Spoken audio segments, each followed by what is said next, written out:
বন্ধুরা, Kolkata night Riders যদি mega অকশনের আগে যখন প্লেয়ার রিটেন করবে, ওই রিটেনের সময় একটি প্লেয়ারকে যদি কলকাতা নাইট রাইডার্স ছেড়ে দেয়, তাহলে কলকাতা নাইট রাইডার্সকে বহু বছর ভুগতে হবে। যেমন সূর্যকুমার যাদবকে ছেড়ে দিয়ে কলকাতা নাইট রাইডার্স এখন অবধি ভুগছে। এবারে শুভমান গিলের কথা বললে, শুভমান গিলের মতন প্লেয়ারকে ছেড়ে এখন অবধি কলকাতা নাইট রাইডার্স ভুগছে। তো ওই প্লেয়ার কলকাতা নাইট রাইডার্স যদি ছেড়ে দেয়, তাহলে কলকাতা নাইট রাইডার্সকে আবারও ভুগতে হবে। তো ভিডিওটি শুরু করার আগে যারা আমার চ্যানেলে প্রথমবার এসেছেন, চ্যানেলটিকে সাবস্ক্রাইব করে রাখবেন। আর কলকাতা নাইট রাইডার্সের ফ্যান হলে তাহলে ভিডিওটিকে একটি লাইক করবেন। হ্যাঁ বন্ধুরা, আমি রিঙ্কু সিংয়ের কথা বলছি। রিঙ্কু সিংকে যদি কলকাতা নাইট রাইডার্স মেগা অকশনের জন্য ছেড়ে দেয়, তাহলে কিন্তু কলকাতা নাইট রাইডার্স রিঙ্কু সিংয়ের মতন একজন ভারতীয় ফিনিশারকে মেগা অকশন থেকে আর কিনতে পারবে না। কারণ রিঙ্কু সিং এখন এত বিধ্বংসী ব্যাটসম্যান হয়ে গেছে, তার পিছনে 10টি টিমই কিন্তু রিঙ্কু সিংয়ের উপরে ঝাঁপাবে। কারণ রিঙ্কু সিংয়ের বয়সটা এখন অনেকটাই কম, সে কিন্তু এখন অনেক বছর ধরে খেলবে। আর কোনো টিম যদি রিঙ্কু সিংয়ের মতন প্লেয়ারকে কিনে নেয়, তাহলে কিন্তু ভবিষ্যতে রিঙ্কু সিং দুর্দান্ত ফিনিশার হয়ে উঠবে।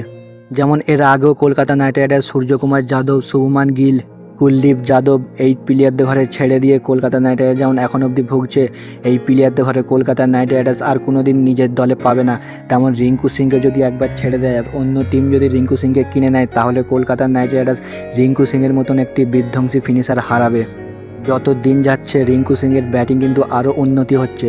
বন্ধুরা, আপনারা দেখেছেন আইপিএলে গুজরাট টাইটেন্সের সাথে যেই ম্যাচ হয়েছিল, সেই ম্যাচে ইয়াশ দয়ালকে 5টি বলে 5টি ছক্কা মেরে কলকাতা নাইট রাইডার্সকে ম্যাচ জিতিয়েছিল।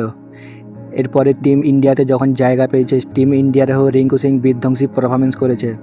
প্রত্যেক খেলায় কিন্তু রিঙ্কু সিং তার 100% দিয়ে দেয়। রিঙ্কু সিংয়ের মতন প্লেয়ারকে যদি কলকাতা নাইট রাইডার্স মেগা অকশনে ছেড়ে দেয়, রিটেন না করে, তাহলে কলকাতা নাইট রাইডার্সকে অনেক পস্তাতে হবে। তো বন্ধুরা, আপনারা কমেন্ট করে জানান রিঙ্কু সিংয়ের মতন প্লেয়ারকে কি কলকাতা নাইট রাইডার্স মেগা অকশনের তারে ছেড়ে দেবে, নাকি তাকে ধরে রেখে দেবে। আমার তো মতে বলে রিঙ্কু সিংকে ধরে রাখা উচিত। তো এরকমই কেকেআরের নিউজ আপডেট পাওয়ার জন্য চ্যানেলটিকে সাবস্ক্রাইব করে রাখবেন। আর আপনারা যদি কলকাতা নাইট রাইডার্সের ফ্যান হন এবং রিঙ্কু সিংয়ের ফ্যান হন, তাহলে ভিডিওটিকে একটি লাইক করবেন।